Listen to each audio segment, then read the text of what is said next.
దేశ భద్రతలో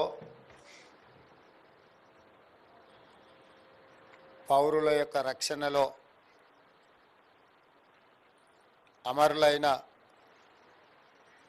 పోలీస్ అధికారుల స్మారకార్థం వారికి నివాళుల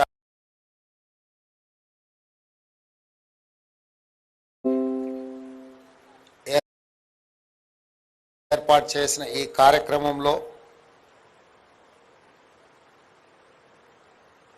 తమ బాధ్యతలో అమరులైన పోలీసు అధికారులందరికీ తెలంగాణ రాష్ట్ర ప్రభుత్వం తరఫున ఘనమైన నివాళులను అర్పిస్తున్నాం. ఈరోజు దేశం 140 కోట్ల జనాభా ప్రశాంతంగా గుండెల మీద చేతులు పెట్టుకొని నిద్రపోగలుగుతున్నారు అని అంటే లక్షలాది మంది పోలీసు సిబ్బంది నిరంతరం పహారా కాయడం, ప్రజల్ని కాపాడడమే కాకుండా ప్రజలకు ఏ సమస్య వచ్చినా పోలీస్ శాఖ ఉన్నదన్న ఒక విశ్వాసాన్ని కల్పించడం ద్వారా ఒక ప్రశాంతమైన వాతావరణంలో ఈరోజు పరిపాలన జరుగుతున్నది. ఏ రాష్ట్రమైనా ఏ దేశమైనా అభివృద్ధి పదం వైపు నడవాలి అంటే పెట్టుబడులు రావాలి, ఉద్యోగ ఉపాధి అవకాశాలు కల్పించాలి అంటే శాంతి భద్రతలు అత్యంత కీలకం. శాంతి భద్రతలు లేని రాష్ట్రంలో దేశంలో పెట్టుబడులు రాకపోను, ఉన్న పరిస్థితులు కూడా గందరగోళానికి లోనై నిరుద్యోగ సమస్య, శాంతి భద్రతల సమస్య ఉత్పన్నమైతే ఆ దేశం పూర్తిగా దెబ్బతినడానికి అవకాశం ఉంటుంది. అలాంటి పరిస్థితులలో తెలంగాణ రాష్ట్రంలో పోలీసులు నిరంతరం పహారా కాస్తూ అవసరమైతే తమ బాధ్యతలో ప్రాణాలైనా వదులుతున్నారు. కానీ శాంతి భద్రతల విషయంలో, నిఘా విషయంలో వైఫల్యం చెందకుండా నిరంతరం శ్రమిస్తున్నందుకు తెలంగాణ పోలీస్ శాఖ సిబ్బందికి రాష్ట్ర ప్రభుత్వం తరఫున అభినందనలు తెలియజేస్తున్నాం. ఈరోజు అమరవీరులను స్మరించుకునే ఈ కార్యక్రమం 1959 భారత్ చైనా సరిహద్దుల్లో జరిగిన పోరాటంలో అమరులైన పోలీసుల స్మారకంగా అక్టోబర్ 21 ప్రతి సంవత్సరం మనం ఈ కార్యక్రమాన్ని జరుపుకుంటున్నాం. ఈ కార్యక్రమం పోలీస్ శాఖ సిబ్బందికి, అమరులైన కుటుంబాలకు ప్రభుత్వాలు అండగా నిలబడతాయి, ఆ కుటుంబాలను ఆదుకుంటామని ఒక సందేశాన్ని ఇవ్వడం ద్వారా వాళ్ళలో విశ్వాసాన్ని పెంపొందించడానికి చేస్తున్న ప్రయత్నంలో భాగం. అదేవిధంగా తమ విద్యుక్త ధర్మంలో ప్రాణాలు కోల్పోయిన వాళ్లను తప్పకుండా రాష్ట్ర ప్రభుత్వం స్మరించుకుంటుంది. అమరులైన పోలీస్ అధికారులకు ప్రతి సంవత్సరం నివాళులు అర్పించడం ద్వారా వారి స్ఫూర్తిని పోలీస్ శాఖ సిబ్బందిలో నింపడానికి పూర్తి స్థాయిలో ప్రయత్నం చేస్తున్నాం. ఈరోజు తెలంగాణ రాష్ట్రానికి సంబంధించినంత వరకు కేఎస్ వ్యాస్ గారు కావచ్చు, పరదేశీ నాయుడు గారు కావచ్చు, ఉమేష్ చంద్ర గారు ఐపీఎస్ అధికారులు కావచ్చు, లేదా ఐఎస్ఐ తీవ్రవాదుల చేతుల్లో మరణించిన కృష్ణ ప్రసాద్ కావచ్చు, ఇలా చెప్పుకుంటూ వెళ్తే వందలాది మంది పోలీస్ అధికారులు, సిబ్బంది అమరులై ఈ రాష్ట్రాన్ని కాపాడి ఈనాడు ఉన్న పోలీస్ సిబ్బందికి ఒక స్ఫూర్తిగా, ఒక ధైర్యంగా నిలబడ్డారు. ఈరోజు అలా ఈ రాష్ట్రాన్ని, ప్రజల్ని, శాంతి భద్రతల్ని కాపాడడానికి ప్రయత్నం చేసిన ప్రతి ఒక్క అధికారికి, ఆ ప్రయత్నంలో ప్రాణాలు వదిలిన ప్రతి ఉన్నతాధికారికి ఈ సందర్భంగా రాష్ట్ర ప్రభుత్వం ఘనమైన నివాళిని అర్పిస్తున్నది. ఈరోజు ప్రధానంగా గతంలో ఉండే నేరాల కంటే నేరగాళ్ళు కొత్త కొత్త విధానాలతో సమాజంలో వస్తున్న మార్పులు, సాంకేతిక నైపుణ్యాన్ని నేరగాళ్ళు అందిపుచ్చుకుంటున్నారు. ఒకప్పుడు నేరగాళ్ళను నియంత్రించడంలో పోలీస్ శాఖ సిబ్బందిలోనే కొన్ని ప్రత్యేకమైన విభాగాలను ఏర్పాటు చేసి తీవ్రవాదులను కానీ, ఐఎస్ఐ ఏజెంట్లను కానీ, ఇతర ఆర్థిక నేరగాళ్లను అంచడానికి ఒకనాడు ఎస్ఐబి, గ్రేహాండ్స్ లాంటి సంస్థలను ఏర్పాటు చేసి మన రాష్ట్రం దేశానికే ఆదర్శంగా నిలబడి అన్ని రకాల నేరగాళ్లను అడ్డుకునే ప్రయత్నం. అదేవిధంగా ఇతర రాష్ట్రాలలో పోలీస్ అధికారులు ఏదైనా నిర్ణయం తీసుకోవాలనుకున్నప్పుడు మన రాష్ట్రాన్ని సందర్శించి మన అధికారులు చేపడుతున్న చర్యలను, అమలు చేస్తున్న విధానాన్ని పక్క రాష్ట్రాల అధికారులు వచ్చి ఇక్కడ శిక్షణ పొంది ఇక్కడి నుండే నేర్చుకొని ఫోరెన్సిక్ ల్యాబ్ కూడా దేశంలో ఎక్కడ ఏ నేరం జరిగినా హైదరాబాద్ నగరంలో ఉన్న ఫోరెన్సిక్ ల్యాబ్ నుంచే రిపోర్ట్లు తెప్పించుకొని వాళ్ళు చర్యలు తీసుకునే పరిస్థితికి మన అధికారులు ఎదిగినరు. అంటే ఈ దేశంలో ఉండే పోలీస్ వ్యవస్థకు తెలంగాణ రాష్ట్ర పోలీస్ శాఖ ఆదర్శంగా నిలబడి అందరికంటే ముందు బాగానే నిలబడ్డది. అయినా ఈనాడు సమాజంలో వచ్చిన మార్పులను మనం నిశితంగా గమనించవలసిన అవసరం ఉన్నది. ఈరోజు ఎస్ఐబి, గ్రేహాండ్సే కాదు, ఇతర నేరాలు పెరగడం వల్ల ఈ మధ్యలోనే సైబర్ క్రైమ్కు సంబంధించిన సంస్థను ప్రత్యేకంగా ఏర్పాటు చేసుకొని సైబర్ క్రైమ్ నేరాలను నియంత్రించడానికి, సైబర్ క్రైమ్లో మోసపోతున్న వాళ్లకు ఈరోజు సాంకేతిక నైపుణ్యం ఉండి చదువుకున్న వాళ్ళే ఎక్కువ ఇందులో మోసానికి లోనవుతున్నారు.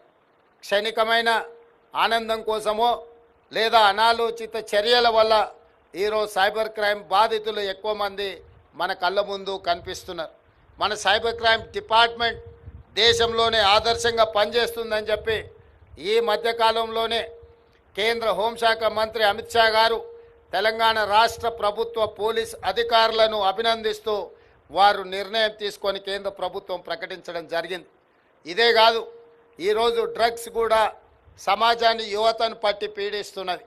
మనకు కళ్ళ ముందు పంజాబ్ లాంటి రాష్ట్రాలలో జరుగుతున్న ఈ డ్రగ్స్ మహమ్మారి యొక్క ప్రభావం, అక్కడి కుటుంబాలు, అక్కడి యువత డ్రగ్స్కు బానిసలు అవ్వడం వల్ల ఇంట్లో ఉండే మహిళలు కూలీకి వెళ్ళో ఇతర ఉద్యోగ ఉపాధి అవకాశాలు చూసుకొని వాళ్ళు సంపాదించిన దాంట్లో కొంత భాగం ఇంట్లో ఉండే యువకులకు, భర్తలకు ఈరోజు డ్రగ్స్ కొనిపెట్టే పరిస్థితి పంజాబ్లో దాపురించింది. ఒక విపత్కరమైన పరిస్థితి పంజాబ్ రాష్ట్రం ఎదుర్కొంటున్నది. మన రాష్ట్రంలో కూడా గత 10 సంవత్సరాల నుంచి గంజాయి కావచ్చు, కొకైన్ కావచ్చు, హెరాయిన్ కావచ్చు, రకరకాల డ్రగ్స్ మన రాష్ట్రంలో సరఫరా పెరిగిపోయింది, వినియోగం పెరిగిపోయింది. పర్టికులర్గా డ్రగ్స్ వినియోగం మన దగ్గర ఉండొచ్చు, కానీ రవాణా, ఉత్పత్తి మన రాష్ట్రంలో చాలా తక్కువ. ఇతర దేశాల నుంచి పక్క రాష్ట్రాలకు వచ్చి, పక్క రాష్ట్రాల నుంచి తెలంగాణ ప్రాంతానికి, ముఖ్యంగా హైదరాబాదు నగరానికి తీసుకొచ్చి ఇక్కడ ఉన్న యువతను పెడదోవ పట్టించి ఈ మహమ్మారికి బానిసలు చేస్తున్నారు. వీటన్నిటిని నియంత్రించడంలో టీజీ న్యాబ్ను మనం ఏర్పాటు చేసుకోవడం జరిగింది. తెలంగాణ యాంటీ నార్కటిక్స్ బ్యూరోని ప్రారంభించి ఒక డీజీపీ స్థాయి అధికారినేసి పూర్తి స్థాయిలో డ్రగ్స్ను నియంత్రించడానికి తెలంగాణ రాష్ట్ర ప్రభుత్వము ప్రయత్నం చేస్తున్నది. ఈ 2 నూతనంగా ఏర్పాటు చేసిన శాఖలకు అవసరమైన అన్ని రకాల వసతులను, సాంకేతిక నైపుణ్యాన్ని అందించడానికి రాష్ట్ర ప్రభుత్వం ముందు బాగానే నిలబడి దేశానికే ఆదర్శంగా నిలబడాలన్న ఆలోచన సైబర్ క్రైమ్ నియంత్రించడంలో, అదేవిధంగా డ్రగ్స్ మహమ్మారిని పారద్రోలడంలో ఈరోజు మనము, మన ప్రభుత్వము, అదేవిధంగా పోలీస్ శాఖ సిబ్బంది తీవ్రమైన కృషి చేస్తున్నారు. మనస్ఫూర్తిగా వాళ్ళని నేను అభినందిస్తున్నా. అదేవిధంగా ఈరోజు హైదరాబాదు నగరంలో ట్రాఫిక్కు సంబంధించి కూడా చాలా సమస్యలు ఉత్పన్నమవుతున్నాయి. ఈ ట్రాఫిక్ సమస్యల్ని పరిష్కరించడానికి ఫిజికల్ పోలీసింగ్తో పాటు సాంకేతిక నైపుణ్యాన్ని కూడా అందిపుచ్చుకోవాలని డీజీపీ గారికి అదేవిధంగా హైదరాబాద్ కమిషనర్ గారికి ఆదేశాలు ఇవ్వడం జరిగింది. ఆర్టిఫిషియల్ ఇంటెలిజెన్స్ను ఉపయోగించి ట్రాఫిక్ నియంత్రణతో పాటు ట్రాఫిక్ ఉల్లంఘించే వాళ్లను ఈరోజు శిక్షించాల్సిన అవసరం ఉన్నది. అదేవిధంగా కొంతమంది భావోద్వేగమో లేదా ఉన్మాదంతో మందిరాల మీద మసీదుల మీద దాడులు చేయడం ద్వారా ప్రజల మధ్యలో వైషమ్యాలను రెచ్చగొట్టాలని చూస్తున్నారు. కానీ తెలంగాణ సమాజం తెలివైన సమాజం ఇలాంటి రెచ్చగొట్టే చర్యలను ప్రోత్సహించకుండా వాటి నియంత్రించడానికి సంపూర్ణమైన సహకారం తెలంగాణ రాష్ట్ర ప్రభుత్వానికి అందించడం జరుగుతుంది. ఈ మధ్యకాలంలోనే ముత్యాలమ్మ గుడిలో జరిగిన సంఘటన కావచ్చు, ఇతర సంఘటనలు ఆందోళనకరంగా ఉన్నాయి. కానీ నేరాలకు పాల్పడ్డ వాళ్ళ మానసిక పరిస్థితి, అక్కడ ఉన్న క్షేత్రస్థాయిలో ఉన్న పరిస్థితులను గమనించి పోలీస్ శాఖ సిబ్బంది కఠినంగా వ్యవహరించడము, ఎంబడే నేరాలకు పాల్పడ్డ వాళ్ళను అరెస్టు చేయడం ద్వారా ఇలాంటి తప్పిదాలకు పాల్పడితే ఎంతటి వారినైనా ఉపేక్షించము, తప్పకుండా శిక్షించే చర్యల్ని చేపడతామని చెప్పి పోలీస్ శాఖ సిబ్బంది నేరగాళ్లను హెచ్చరిస్తున్నది. ఈరోజు ఈ వేదిక మీద నుంచి తెలంగాణ సమాజానికి నేను విజ్ఞప్తి చేస్తున్నా. కొంతమంది వ్యక్తులు లేదా వాళ్ళ ఆలోచన సమాజానికి కీడు కలిగించే విధంగానో చెడు చేపట్టే విధంగానో ఉన్నప్పుడు సంవయనంతో మనం వ్యవహరించాలి. ప్రభుత్వం చేపడుతున్న కఠినమైన చర్యలకు సహకరించాలి. ఒకరు తప్పు చేసిండ్రని వాళ్ళని మేమే శిక్షిస్తాం, శాంతి భద్రతలు మా చేతిలోకి తీసుకుంటామని ఎవరైనా ప్రయత్నం చేస్తే ఆ నేరానికి పాల్పడ్డ వాళ్లకు ఈ శాంతి భద్రతలను తమ చేతిలోకి తీసుకోవాలని ఆలోచన చేస్తున్న వాళ్లకు, ఆ చర్యలకు ఉపక్రమిస్తున్న వాళ్లకు పెద్ద తేడా లేకుండా పోతుంది. కాబట్టి ఏ విషయమైనా పోలీస్ శాఖ సిబ్బంది నేరాలకు పాల్పడే వాళ్ళని శిక్షించడానికి సిద్ధంగా ఉన్నది. ఎవరికి ఎలాంటి అనుమానాలు అక్కర్లేదు. ఏదైనా ఫిర్యాదులుంటే పోలీస్ శాఖ సిబ్బంది దృష్టికి తీసుకొస్తే కఠినమైన చర్యలు తీసుకోవడానికి తెలంగాణ రాష్ట్ర ప్రభుత్వం సిద్ధంగా ఉన్నది. అదేవిధంగా వివిధ మతాలకు సంబంధించిన పండుగలు, మొహరం కావచ్చు, బక్రీద్ కావచ్చు, క్రిస్మస్ కావచ్చు, గణేష్ నిమజ్జనం కావచ్చు, శ్రీరామనవమి కావచ్చు, హనుమాన్ జయంతి కావచ్చు, లేదా దసరా, బతుకమ్మ, బోనాల పండుగలు కావచ్చు, ఏ పండుగలైనా పోలీసులు సంపూర్ణమైన సహకారాన్ని అందించి శాంతి భద్రతలను కాపాడినప్పుడే మనందరం ఆ పండుగలని గొప్పగా జరుపుకోవడానికి అవకాశం ఉంటుంది. కాబట్టి ఇలాంటి పండుగల నిర్వహణలో నిరంతరం పోలీసులు మౌలిక వసతులు ఉన్నా లేకపోయినా వాళ్ళు చాలా త్యాగం చేసి శాంతి భద్రతలను కాపాడుతున్నారు. జిల్లాల నుంచి వచ్చిన పోలీస్ సిబ్బంది కూడా ఇక్కడ వసతులు ఉన్నా లేకపోయినా రోజుల కొద్దీ ఇక్కడ వాళ్ళు ఉద్యోగ బాధ్యతలో విధి నిర్వహణలో వాళ్ళు పనిచేస్తూ శాంతి భద్రతల్ని హైదరాబాదు నగరంలో కాపాడుతున్నారు. ఈరోజు నేను ఒక్క మాట చెప్పదలుచుకున్నా. జీతం కోసం పోలీసులు ఉద్యోగాలు చేయడం లేదు. ఇదొక గొప్ప బాధ్యత, గౌరవం, ఒక భావోద్వేగంతో కూడుకున్న బాధ్యతగా ఈరోజు పోలీస్ సిబ్బంది భావిస్తున్నారు. కాబట్టే ఈరోజు పోలీస్ శాఖలో ఈ సిబ్బంది అంతా పనిచేస్తున్నారు. జీత భత్యాలే అయితే వాళ్ళు చదువుకున్న చదువులకు మేము ఇచ్చిన రిక్రూట్మెంట్లో దాదాపుగా 13,000 పైచిలకు కానిస్టేబుల్ రిక్రూట్మెంట్, 500 పైగా ఎస్ఐల రిక్రూట్మెంట్, వీటన్నిటిని చూసినప్పుడు ఐఐటి లేకపోతే ఎంటెక్ ఇట్లాంటి IIIT ఇట్లాంటి మంచి చదువులు చదువుకున్న వాళ్ళు కూడా పోలీస్ కానిస్టేబుల్స్గా చేరిరు.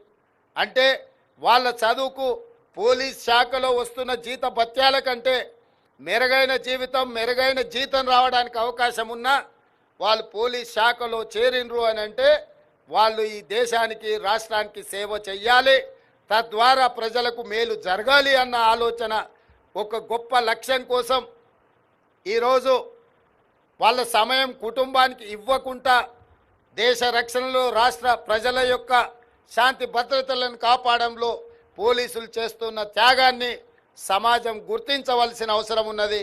వాళ్ళని గౌరవించాల్సిన బాధ్యత మన అందరి మీద ఉన్నది. ఇదే కాదు, అప్పుడప్పుడు ఫ్రెండ్లీ పోలీసింగ్ గురించి మనం చర్చించుకుంటుంటాం. ఫ్రెండ్లీ పోలీసింగ్ అంటే క్రిమినల్స్తో ఫ్రెండ్లీగా ఉండమని కాదు. నేను స్పష్టంగా ఈ వేదిక మీద నుంచి పోలీస్ అధికారులతో పాటు పోలీస్ సిబ్బందికి నా సూచన ఒక్కటే, క్రిమినల్స్తో ఫ్రెండ్లీగా ఉండాల్సిన అవసరం లేదు. క్రిమినల్స్తోని కఠినంగా ఉండండి. బాధితులు ఎవరైనా వస్తే వాళ్ళని కూర్చోబెట్టి మాట్లాడి వాళ్ళ బాధ తెలుసుకొని ఫిర్యాదు తీసుకొని వాళ్ళ పట్ల ఫ్రెండ్లీగా ఉండండి. ఫ్రెండ్లీ పోలీసింగ్ అంటే బాధితులతోని ఫ్రెండ్లీగా ఉండడమే తప్ప క్రిమినల్స్తోని ఫ్రెండ్షిప్ చేయడం కాదు. ఇలాంటి చర్యలు ఎవరు కూడా పాల్గొనకూడదు. అందుకే ఈరోజు పోలీస్ సిబ్బంది మీద సంపూర్ణమైన విశ్వాసం ప్రజలకు ఉన్నది అని అంటే శాంతి భద్రతలను కాపాడుతున్నందుకే ఈరోజు రాష్ట్ర ప్రభుత్వం పోలీస్ శాఖ సిబ్బందిని గౌరవించాలి, వాళ్ళ మౌలిక వసతులు పెంచాలి, పోలీసులు కూడా ఆత్మగౌరవంతో తలెత్తుకోవాలన్న ఆలోచనతోటి వాళ్ళ పూర్తి సమయం ప్రజా జీవితంలోనే ప్రజలకు సేవ చేయడంలోనే గడిచిపోతున్నప్పుడు వాళ్ళ పిల్లల యొక్క భవిష్యత్తు చదువుల గురించి ఈరోజు వాళ్ళు పూర్తి స్థాయిలో సమయాన్ని కేటాయించలేకపోతున్నారు. అందుకే తెలంగాణ రాష్ట్ర ప్రభుత్వం యంగ్ ఇండియా పోలీస్ అకాడమీని ఎట్లయితే పోలీస్ స్కూల్స్ కోసం రెసిడెన్షియల్ స్కూల్ని ఈరోజు మనం ప్రారంభించుకోబోతున్నాం.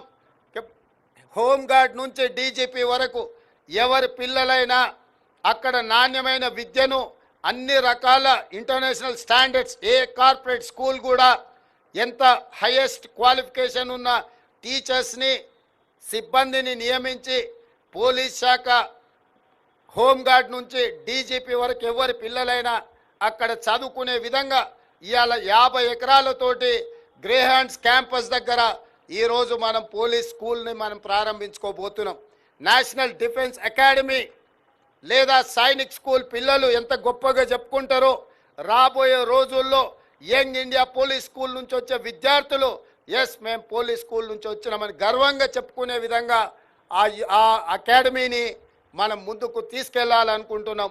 అందులో ఎడ్యుకేషన్తో పాటు స్పోర్ట్స్ విషయంలో గేమ్స్ విషయంలో కూడా ప్రత్యేకమైన విధానాన్ని తీసుకొని అన్ని రకాలుగా ఎలాంటి లోటు లేకుండా ఇంటర్నేషనల్ స్టాండర్డ్స్లో పోలీస్ పిల్లలకు చదువులు చెప్పించాలన్న ఆలోచన రాష్ట్ర ప్రభుత్వం తీసుకున్నది. దానికి ఈరోజే మనం పునాది రాయి వేసుకుంటున్నాం.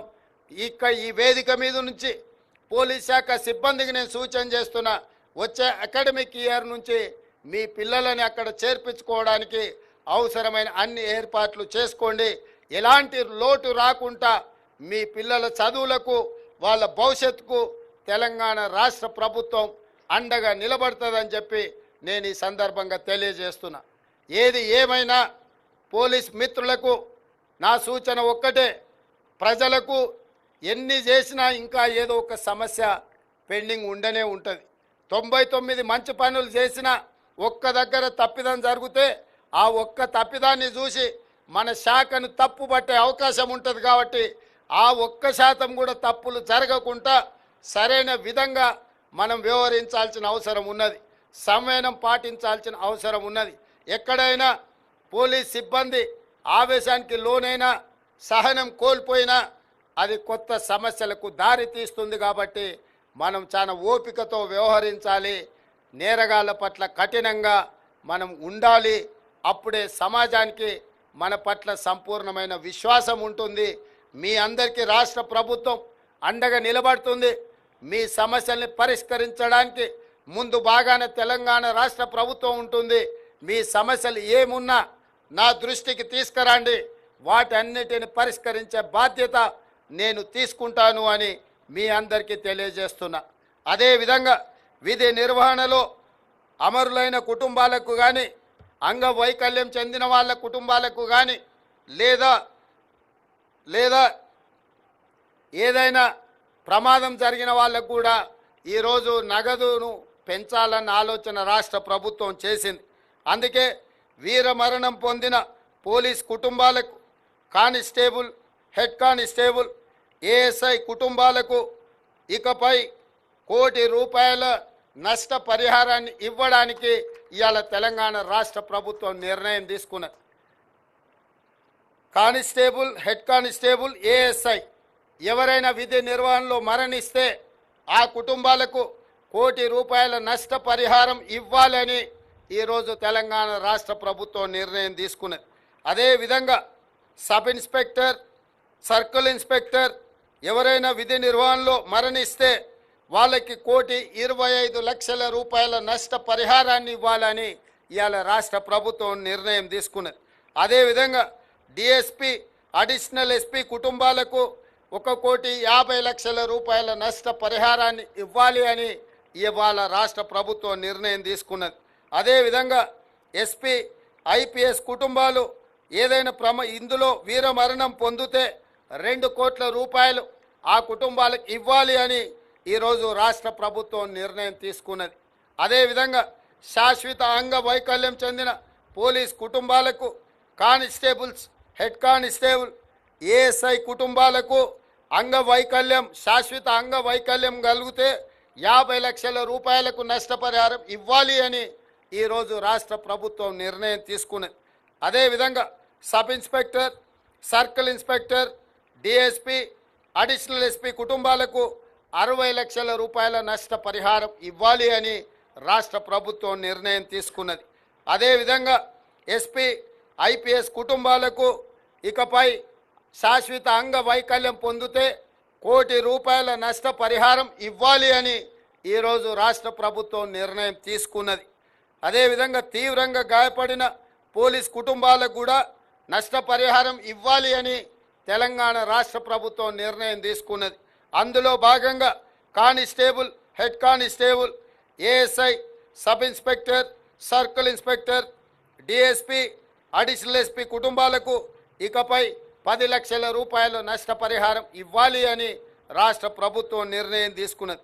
అదేవిధంగా ఎస్పీలో ఐపీఎస్ కుటుంబాలకు ఇకపై 12 లక్షల రూపాయల నష్టపరిహారం ఇవ్వాలి అని ఈరోజు రాష్ట్ర ప్రభుత్వం నిర్ణయం తీసుకున్నది.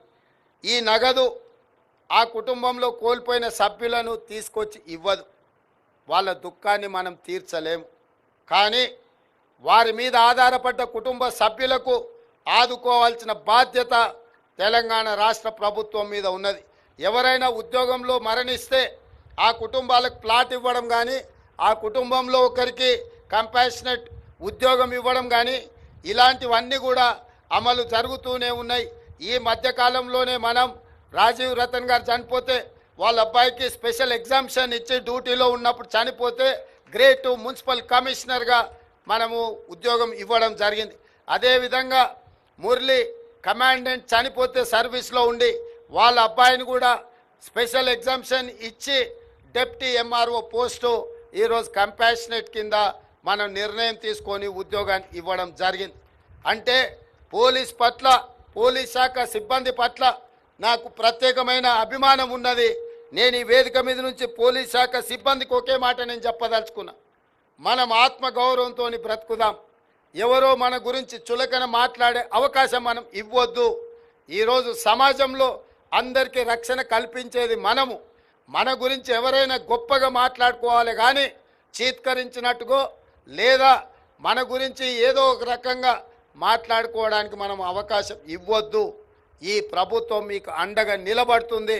నేను ఉన్నతాధికారులకు కూడా సూచన చేస్తున్నా, వాళ్ళు ఎక్కడికి వెళ్ళినా ఉండడానికి మౌలికమైన వసతులతో పాటు తినడానికి, ఉండడానికి అన్ని రకాల చర్యలు చేపట్టండి.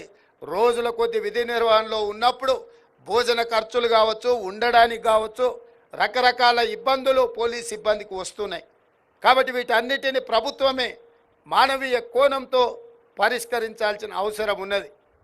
ఎవరు ఆత్మగౌరవాన్ని తగ్గించుకోవాలనో, ఆత్మగౌరవం దెబ్బతిన విధంగా వ్యవహరించాలని ఎవరు కోరుకోరు. కానీ రోజుల కొద్ది విధి నిర్వహణలో ఒక దగ్గర డ్యూటీ లేచినప్పుడు, కుటుంబానికి దూరంగా ఉండి ఆర్థిక సమస్యలను ఎదుర్కొన్నప్పుడు విధి లేని పరిస్థితిలో ఎవరైనా ఎక్కడైనా చేయి దాచే పరిస్థితి వస్తుండొచ్చు. దానికి చేయి సాచకుండా ఉండాలి అంటే ప్రభుత్వమే ఉదారంగా వ్యవహరించాలి. ప్రభుత్వమే అన్ని రకాలుగా వాళ్ళని ఆదుకునే విధంగా చర్యలు తీసుకోవాలి. మనం ఆ చర్యలు తీసుకున్నా ఎవరైనా ఎక్కడైనా ఏదైనా చిన్నదో పెద్దదో తప్పిదం చేస్తే అప్పుడు మనకు చర్యలు తీసుకోవడానికి అవకాశం ఉంటుంది. కాబట్టి డీజీపీ గారికి నేను ప్రత్యేకంగా సూచన చేస్తున్నా, ఎక్కడైనా విధి నిర్వహణలో పోలీసులకు ఎలాంటి లోటు లేకుండా మీరు చర్యలు తీసుకోండి. రాష్ట్ర ప్రభుత్వం వైపు నుంచే మీకు కావాల్సిన నిధులను ఇవ్వడం ద్వారా పోలీసు గౌరవాన్ని పెంచడానికి మొదటి ప్రాధాన్యత ఈ ప్రభుత్వం ఇస్తుంది. తప్పకుండా వాళ్ళ యొక్క గౌరవాన్ని పెంచాలి. తెలంగాణ రాష్ట్రం ఏర్పడ్డ తర్వాత 10 సంవత్సరాలు ఎలాంటి నియామకాలు జరగకపోయినా 10 నెలల్లోనే మొట్టమొదటి 90 రోజుల్లో 30,000 ఉద్యోగ నియామకాలు చేపట్టి దాదాపుగా అందులో 15,000 మంది పోలీస్ సిబ్బంది నియామకాలు చేపట్టినాం. కాబట్టి ఈరోజు మిత్రులారా, ఆత్మగౌరవంతో బ్రతుకుదాం. ఎవరి ముందో చేయి జాసే పరిస్థితి మనకు ఉండొద్దు. మనల్ని ఇతరులు ఆదర్శంగా తీసుకోవాలి. ఎందుకంటే ఖద్దర్ కాకిని సమాజం నిశితంగా గమనిస్తుంది. మనమే రోల్ మోడల్స్ ఈ సమాజానికి. మనం బాగుంటే సమాజం మనల్ని గౌరవిస్తుంది. తప్పకుండా ఆ దిశగా ముందుకు వెళ్దాం. మరొక్కసారి అమరులైన పోలీస్ సిబ్బందికి ఘనమైన నివాళులు అర్పిస్తూ మీ అందరి దగ్గర సెలవు తీసుకుంటున్నా. జై హింద్.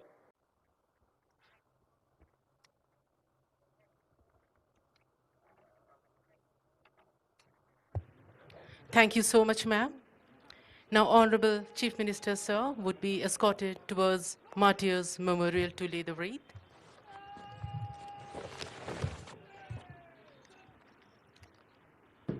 शहीदों के सम्मान में पुष्प चक्र अर्पण करने को शहीद स्मारक की ओर अग्रसर हमारे माननीय मुख्यमंत्री Shri Revanth Reddy ji, DGP sir, CP Hyderabad city, ADGP, TGSP and अनेक वरिष्ठ अधिकारी। वो शहीद, ये बलिदानी, ये हिंदुस्तानी हमारे सीने में, दिल में, सोच में, हमारे अमन में हमेशा अमर रहेंगे। ఈనాటి మా ఈ ఆత్మార్పణం రేపటి మీకోసం సమర్పణం. For your tomorrow we gave our today. మన ముందు నుంచి ఉన్న అమరవీరుల స్మారక స్తూపం దగ్గరికి వెళుతూ ఉన్నారు ముఖ్యమంత్రి గారు. పుష్పాంజలి. All invitees are requested to stand for the respect.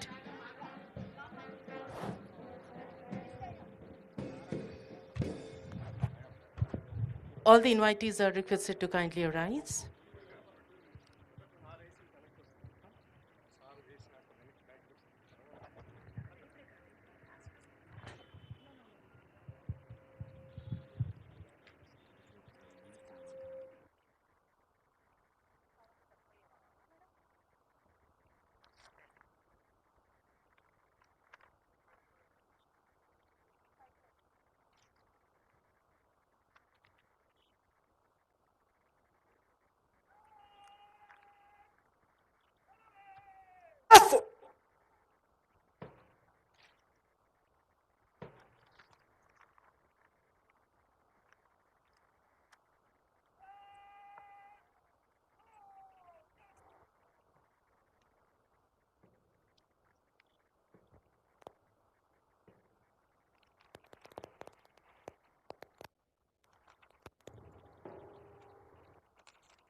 Hands down.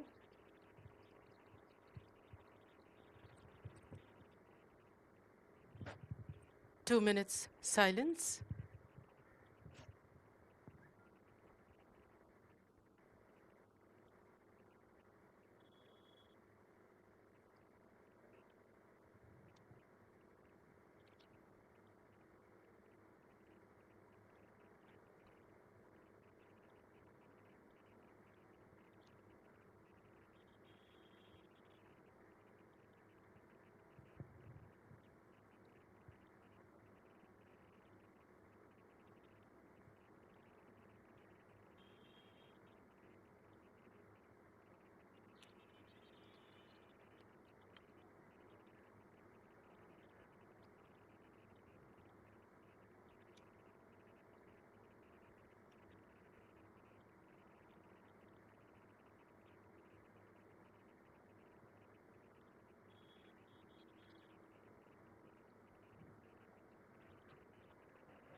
Two minutes over.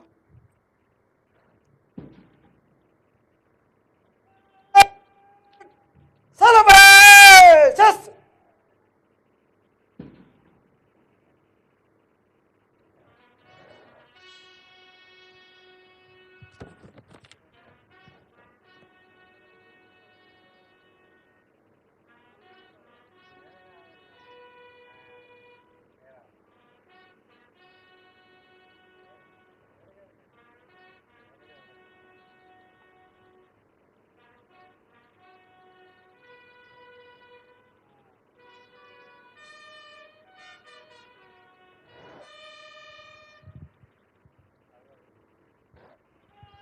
Hands down.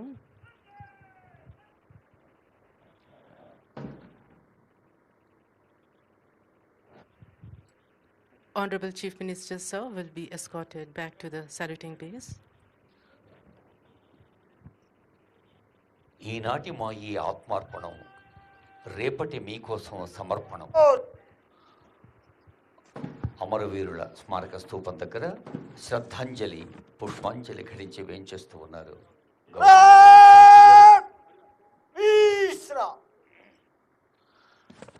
సమయమంతా శాంతి భద్రతలకే ఇచ్చి సేవా తత్పరతతో ఆదర్శంగా నిలిచి జీవితమంతా జన జీవనానికి అంకితం ఇచ్చి త్యాగధనంతో స్ఫూర్తి ప్రదాతగా నిలిచిన అమరులకు దివ్య ధ్రువ తారలకు అంజలి ఘటిస్తున్న ఒక పవిత్రమైన గంభీరమైన శోక సంద్రంగా గుండెలన్నీ మారిన సందర్భం ఇది.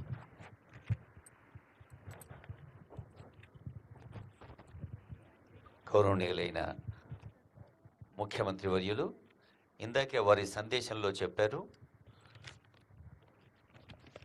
ప్రజల కోసం నిరంతరం అంకిత భావంతో విద్యుక్త ధర్మంతో విధి నిర్వహణ చేస్తున్న పోలీసులకి ప్రభుత్వం ఎప్పుడూ ప్రాధాన్యం ఇస్తుందని, తమ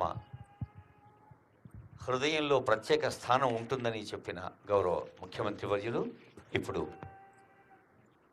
ఇటీవల విధి నిర్వహణలో ప్రాణాలు కోల్పోయిన గ్రేహౌండ్స్ జూనియర్ కమాండో ఆద్య ప్రవీణ్ కుటుంబ సభ్యుల్ని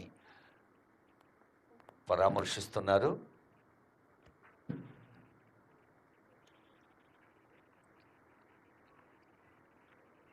జయశంకర్ భూపాల్పల్లి జిల్లా అటవీ ప్రాంతంలో విధి నిర్వహణలో ఉన్నప్పుడు కోంబింగ్ ఆపరేషన్ సందర్భంగా ఎలక్ట్రిక్ షాక్కు గురే అమరులైన ఆది ప్రవీణ్ టీజీఎస్పీ 15వ బెటాలియన్ గ్రేహౌండ్స్ బాధ్యత నిర్వహిస్తున్నాడు. జూనియర్ కమాండర్గా ఆది ప్రవీణ్ స్వర్గస్థులయ్యారు. వారి సతీమణి శ్రీమతి రాథోడ్ లత చిరంజీవులు, వారి కుమారుడు హర్ష వివాన్. అకాల మరణం పోలీసు శాఖకు సమాజానికి వెలకట్టలేని నష్టాన్ని కలిగించింది. విధి నిర్వహణలో వీరమరణం పొందిన గ్రేహౌండ్స్ జూనియర్ కమాండో ఆది ప్రవీణ్ ఆత్మకు శాంతి కలగలని భగవంతుని ప్రార్థిద్దాం.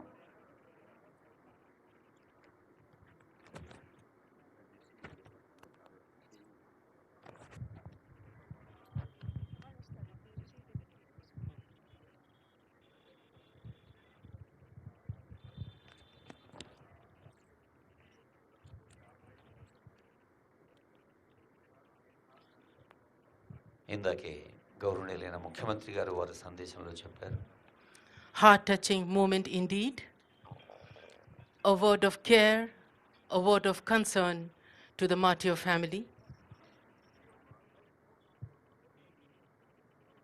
ఆ తల్లికి చిరంజీవులకు అండదండలుగా ఉన్నారు.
Honorable Chief Minister, sir, is saluting dice.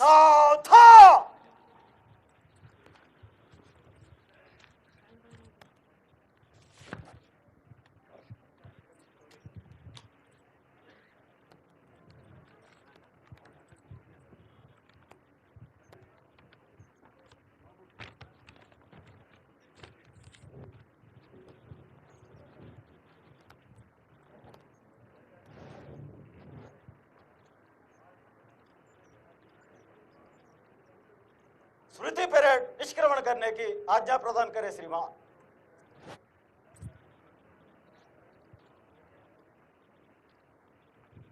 Permission taken, permission granted for the Nishkraman of the parade. Marching smart back to the contingents is our parade commander.